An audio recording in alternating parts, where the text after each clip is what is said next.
자, 여러분 안녕하세요. 금일 한자 96번째 시간입니다.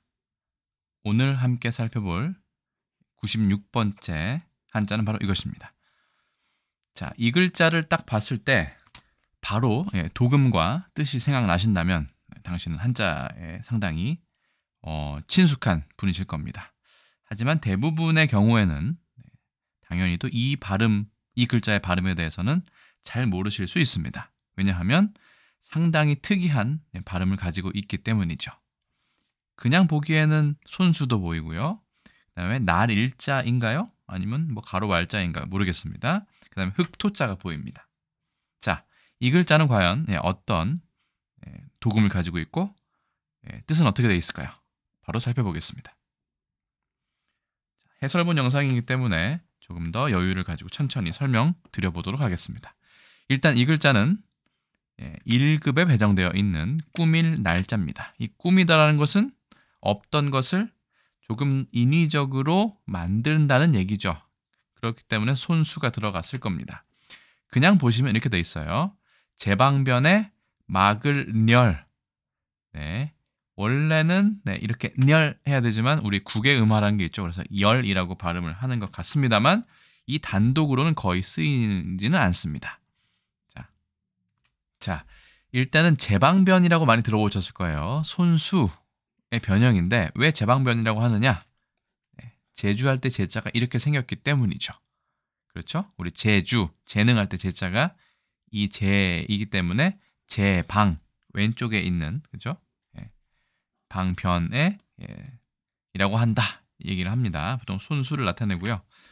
이번에부터는 이게 칸을 좀 만들었습니다. 왜냐하면 좀 정식으로 이 한자를 쓰기 연습도 좀 포함을 하면 어떨까 싶은 생각이 들어서입니다. 한번 써보겠습니다. 자, 꾸밀 날짜 먼저 써보겠습니다. 하나, 둘, 셋, 넷, 다섯, 여섯, 일곱, 여덟, 아홉, 열 이렇게 됩니다. 다시 한번 하나, 둘, 셋, 넷, 다섯, 여섯, 일곱, 여덟, 아홉, 열 이렇게 됩니다. 자, 한자는 제가 예전 그 설명에서 몇 번 강조한 적이 있지만 쓰기도 중요합니다. 물론 읽는 것이 더 중요하죠. 현대 사회에서는. 하지만 한자를 쓸 수 있느냐 없느냐는 본인이 얼마나 많이 연습을 해봤느냐, 뭐 낙서로 뭐 끄적끄적 하시든 뭐 그건 상관없습니다. 어쨌든 써 보았느냐, 보지 않았느냐에 따라서 아주 큰 차이를 보입니다. 예를 들어 내가 그림을 못 그린다라고 하면 그것은 내가 그림을 거의 그려보지 않았기 때문에 못 그리는 것입니다. 그림을 잘 그린 사람은 능력이 뛰어나기보다는 그림을 많이 그려봤기 때문에 그림을 친숙하게 잘 그리게 되는 거죠. 한자도 마찬가지라고 생각합니다. 절대로 눈으로 봐서는 쓸 수는 없습니다. 근데 쓸 수 있다면 눈으로 봐서도 읽을 수 있죠. 그래서 개인적으로는 시간이 오래 걸리고 또 요즘 사회에는 어떻게 보면 안 맞는 맞지 않는 방향일 수도 있지만 그래도 글씨를 써보시는 것을 개인적으로 추천합니다. 자, 그러면 일단은 이 꾸밀 날짜에 대해서 조금 더 살펴보도록 하겠습니다. 자, 꾸밀 날은 사전에 따라서는 이길 날이라고 되어 있는 사전도 있습니다. 사전도. 근데 이기고 지는 것이 아니라 뭔가 물에 개어서 이렇게 반죽하는 것을 이기다라고 얘기하죠. 우리는 보통 이기다라고는 잘 안 하고 짓이기다라고 얘기 많이 합니다. 그렇죠. 이런 표현을 많이 쓰죠. 이 짓이라는 접두어라고 해야 될까요? 그 동사의 의미를 강조하는 집 밟다처럼 집 밟다처럼 이렇게 쓰는 경우인데 어쨌든 이길 날짜라고 된 것도 있습니다. 흙이 있기 때문에 당연히 손으로 이렇게 이기는 것이죠. 자, 이 글자를 다시 한번 살펴보겠습니다. 이 글자는 이렇게 생긴 글자와 손수가 결합한 것입니다. 손수는 뭐 손으로 하는 것이기 때문에 뭐 꾸미든 뭐 진흙을 반죽하든 어쨌든 손이 필요한 거는 뭐 맞는 것 같습니다. 옆에 있는 것이 과연 그러면 뜻이냐 아니면 음이냐? 음일 가능성이 크죠. 그래서 이 글자 모두 앞에 말씀드린 것처럼 이게 열자입니다. 아까 제가 이 글자를 막을 열자라고 말씀드렸었는데 기억하시는지 모르겠어요. 네. 그래서 흙으로 메우는데 거기다가 또 흙으로 메워도 렬인 거죠. 발음이 참 특이합니다. 그래서 이것을 렬이라는 발음, 물론 뭐 두음 법칙으로는 열으로 하겠지만, 그래서 꾸밀 날짜의 음은 여기서 왔다. 그러니까 얘는 제방면 손수는 뜻을 담당하고 여기에 있는 렬자는 음을 담당한다라고 하면 일단 간단한 문제입니다. 그런데 아무리 형성자라도 가급적이면 뜻을 맞추는 경우가 꽤 많다라고 말씀을 드렸습니다. 그게 크게 무리가 되는 작업이 아니라면 뜻이 어떤지도 한번 생각해 보실 문제라고 저는 생각합니다. 자, 여기에 있는 이 날 일자처럼 생긴 것은 원래는 구멍이었다고 하는 그런 해석이 있습니다. 물론 확실하진 않습니다만 거기다가 흙토가 들어갔으니 이 얻어 있는 구멍을 흙으로 빚어서 구멍을 이렇게 꾹 눌러서 진흙 같은 거나 흙으로 메우다라는 뜻이 되는 거죠. 그렇기 때문에 이게 메울 열자가 되는 겁니다. 막을 열자. 막다. 구멍을 막는 것이에요. 그러니까 원래 있던 구멍을 손으로 막 이렇게 반죽을 해서 거기다가 꾹 눌러가지고 감쪽같이 이렇게 원래 벽처럼 원래 구멍이 없던 것처럼 만드는 것이 꾸밀 날짜라고 생각하시면 되겠죠. 흙으로 메우다, 이기다, 꾸미다 라는 뜻으로 보시면 되겠습니다. 자, 그래서 이게 잡다란 뜻도 있고요. 단점을 잡아 말을 듣게 만들다. 왜냐하면 뭔가 이렇게 꾸며서 그 사람의 행동을 좀 인위적으로 조정하는 뜻이 있기 때문에 잡다란 뜻도 한어 대사전에 있었다 말씀을 드립니다. 두 번째, 이게 좀 재밌습니다. 엄지를 포함해서 다른 손가락, 엄지와 검지도 되고 엄지와 중지도 되지만 보통 우리가 손가락을 두 개 사용한다면 어떤 걸 사용하죠? 엄지하고 검지를 사용합니다. 그래서 다른 손가락이라고 했지만 대부분은 엄지와 검지 사이에 끼워서 무언가를 하는 걸 말합니다. 이 부분은 좀 나중에 설명 다시 드리고요.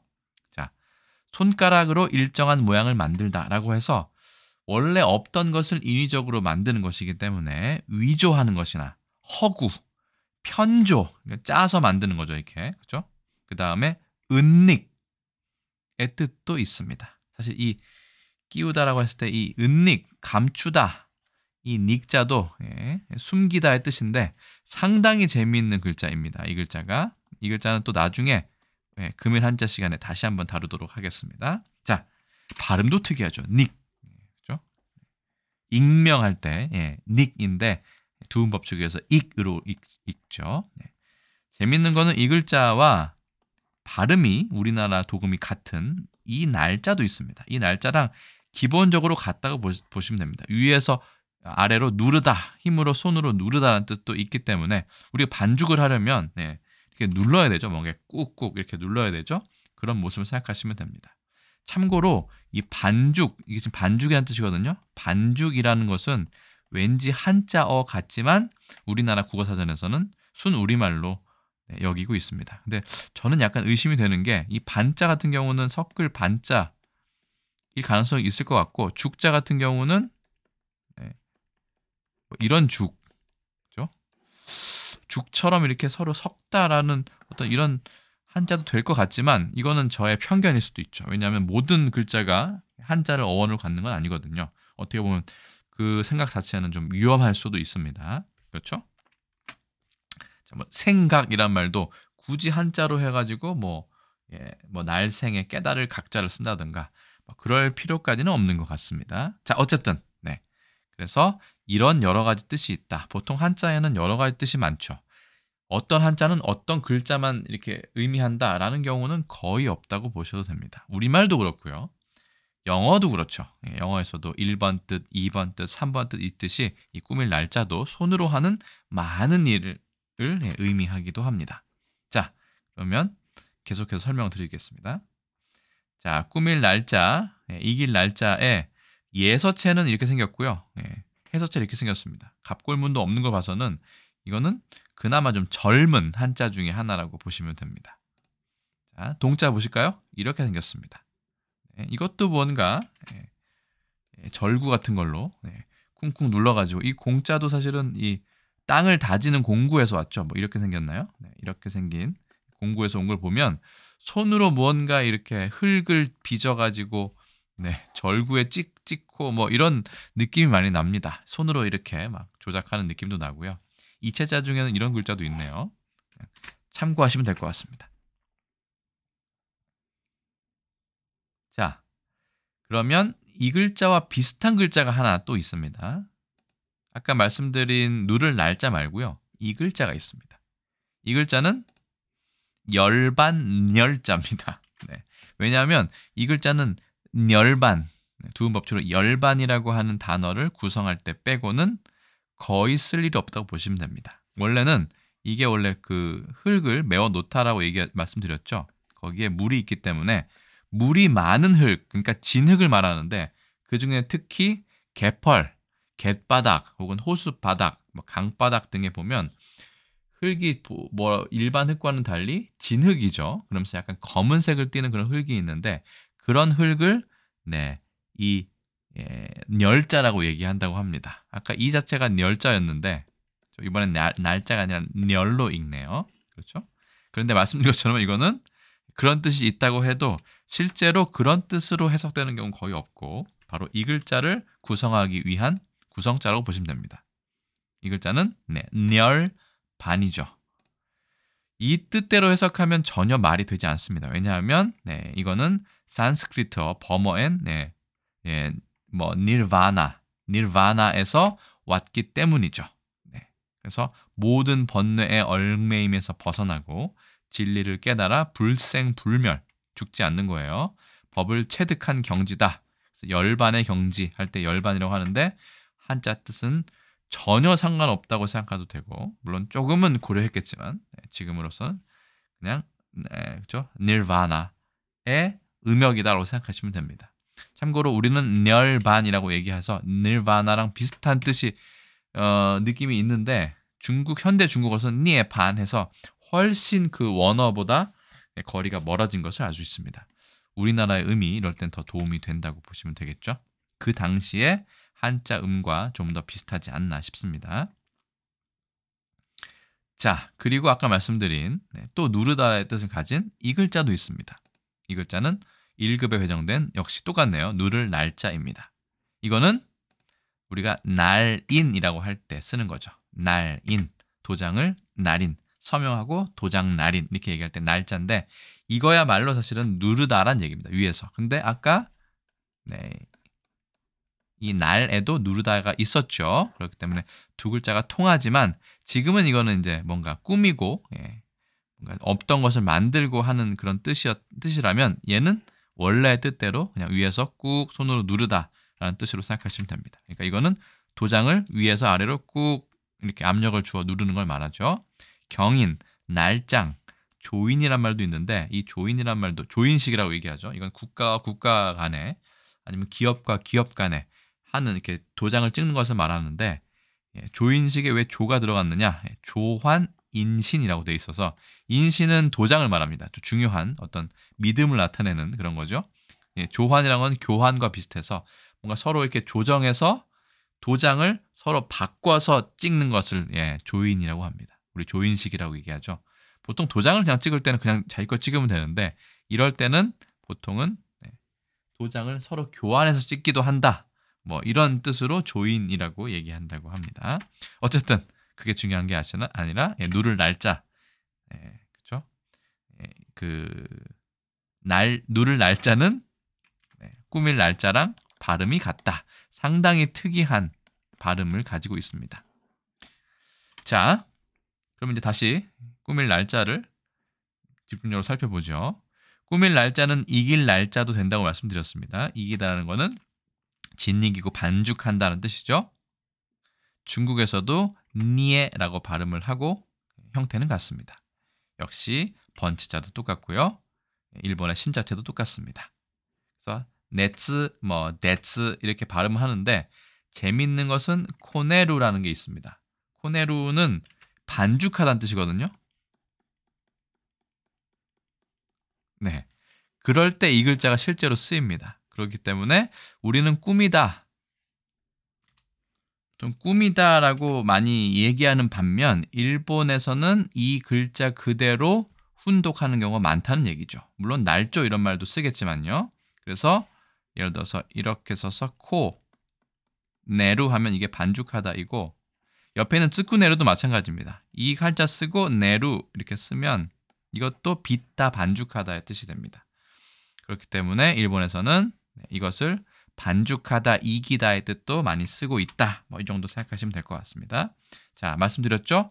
인위적으로 만들다, 엄지손가락과 다른 손가락으로 무언가 동작을 하다, 또 뭐 있었죠? 네, 그리고 반죽하다, 빚다의 뜻도 있었다. 이렇게 말씀드렸습니다. 그 개념을 잘 기억하시고 다음 단어를 보시겠습니다. 자, 꾸밀 날, 이길 날짜입니다.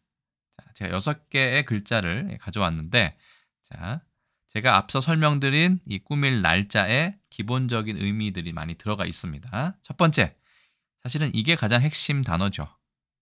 날조. 사실이 아닌 것을 사실인 것처럼 꾸민다. 그 다음에 날화라는 게 있어요. 네, 이것도 이따 설명드리겠습니다. 날합도 있습니다. 날조랑 비슷하고요. 날법도 있습니다. 이거는 또 다른 뜻이 있습니다. 날포, 사실이 아닌 것을 배포하는 거, 유포하는 걸 말하고요. 예, 구날이란 말도 있습니다. 좀 어렵죠. 구날. 한자 같지도 않고 터무니없는 말을 만들어낸다. 하나하나 살펴보겠습니다. 이 중에 날조가 가장 중요하죠. 그래도 한번 보겠습니다. 이게 뭔가 반죽하고 이기는 것과 관련이 있는지. 자, 꾸밀 날짜, 첫 번째 글자, 제일 중요한 날조입니다. 사실이 아닌 것을 사실인 것처럼 거짓으로 꾸민다. 위조, 조작, 창작 이렇게 되어 있습니다. 사실은 이 날짜 같은 경우는 억지로 꾸미는 걸 말하고 조자도 마찬가지입니다. 이것도 나중 그 갑골문을 보시면 이게 배를 만드는 그 뜻으로 나오고 있어요. 그러니까 없던 것을 만드는 거죠. 그러니까 얘도 인위적인 것이고 그 다음에 이 작자도 지을 작자잖아요. 없던 것을 만들기 때문에 이것도 인위적으로 무언가 만들어내는 겁니다.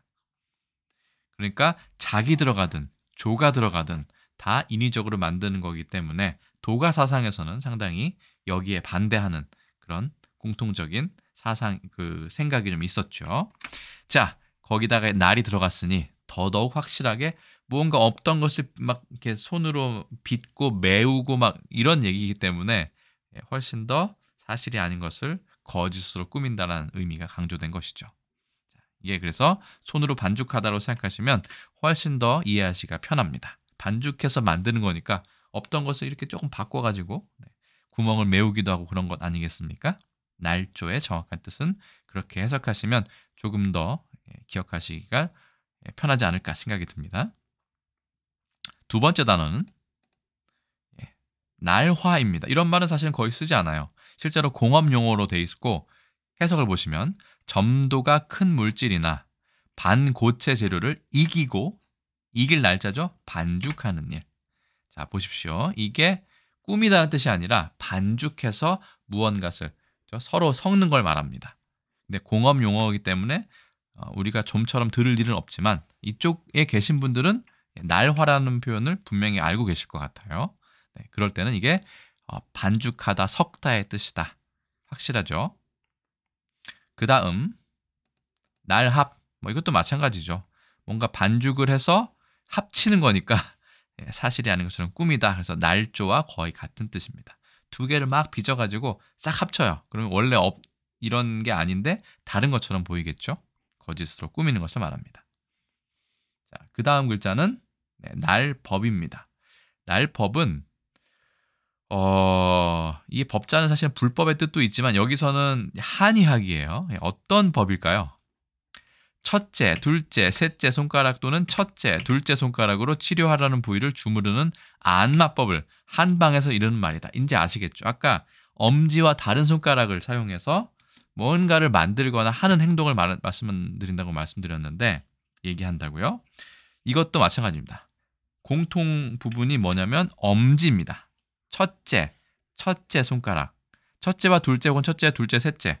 그렇죠? 보통 첫째, 둘째를 가장 많이 쓰고요. 중지까지 쓰는 경우도 많죠. 이렇게 압박을 가해서 안마하는 것을 날법이라고 얘기한다고 하는데 저도 이번에 처음 알게 됐지만 이 꾸밀 날짜가 손가락 엄지와 다른 검지 같은 것을 사용해서 무언가 하는 거라는 그런 뜻이 있었기에 이 표현도 그렇게 생소하지 않게 다가오는 것 같습니다. 참고만 해주세요. 재밌는 한자라서 가져왔습니다. 그 다음 글자는 날포. 이거는 그죠? 거짓으로 꾸며서 널리 퍼뜨린다는 뜻이죠. 넘어가겠습니다. 그 다음에는 구날 있습니다. 구날. 이거는 구허날무라는 말의 준말이라고 하는데 상당히 구허날무도 어렵죠. 그걸 줄여서 구날이라고 줄인다고 합니다. 터무니없는 말을 만들어낸다고 하는데 이 구자도 사실은 보면 상당히 재밌습니다. 이 글자가 재밌는 이유가 이 나무 목자 옆에 있는 이 글자 있죠. 이 글자가 그 예전에 그 글자체를 보시면 그 물고기가 서로 입을 맞추고 이렇게 어떻게 해야 될까요? 이렇게 너무 못 그리겠네요. 제 그림은 너무 못 그려서 죄송합니다. 이렇게 마주보고 있는 그런 이 글자입니다. 그렇기 때문에 무언가 얽히설키 이렇게 만들어내는 구조물을 말하는 건데 이것도 사실은 없던 것을 이렇게 쌓아서 만드는 그런 느낌이 있습니다.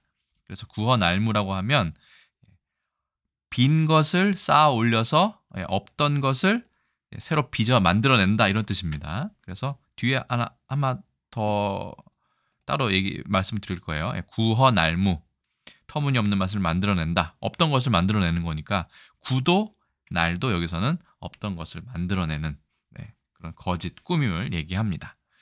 그래서 오늘은 96번째 시간으로 이 꾸밀 날짜, 날조할 때 날짜에 대해 설명드렸는데 손으로 흙을 빚어서 구멍을 막는다라고 생각을 하셔도 크게 무리가 없을 정도로 무언가 자연스러운, 물론 이런 게 회의자로 생각 안 하시고 이거를 이 글자가 렬이니까 당연히 발음을 여기서 왔고 이것은 뜻을 따른다라고 하시면 가장 깔끔하긴 합니다. 사실 그게 어떻게 보면 더 정석일 수도 있어요. 하지만 한자를 좀 재밌게 보고 싶으신 분들은 왜 이게 반죽하는 게 됐는가? 그러면 흙토자가 있기 때문에 그런 것이고 이걸 구멍으로 생각하거나 동그랗게 생각하면 뭔가 동그랗게 흙으로 빚어서 말다. 무슨 그 공 같은 걸 만다고 생각해도 되고요. 찰흙 같은 걸 생각하시면 됩니다. 그런 뜻에서 왔다 혹은 구멍을 메우다의 뜻에서 왔다라고 생각하시면 이해하실 때도 조금 더 오랫동안 기억을 하시게 될 거고 그 다음에 이런 그 회의의 해석이 그렇게 엇나가거나 말도 안 되는 것을 갖다 붙이는 것은 아니기 때문에 이 한자를 이해하는 데도 더욱 도움이 될 거라 저는 그렇게 생각을 합니다. 그래서 금일 한자 96번째 시간에는 그렇죠? 이게 꾸밀 날짜였죠. 이길 날짜 혹은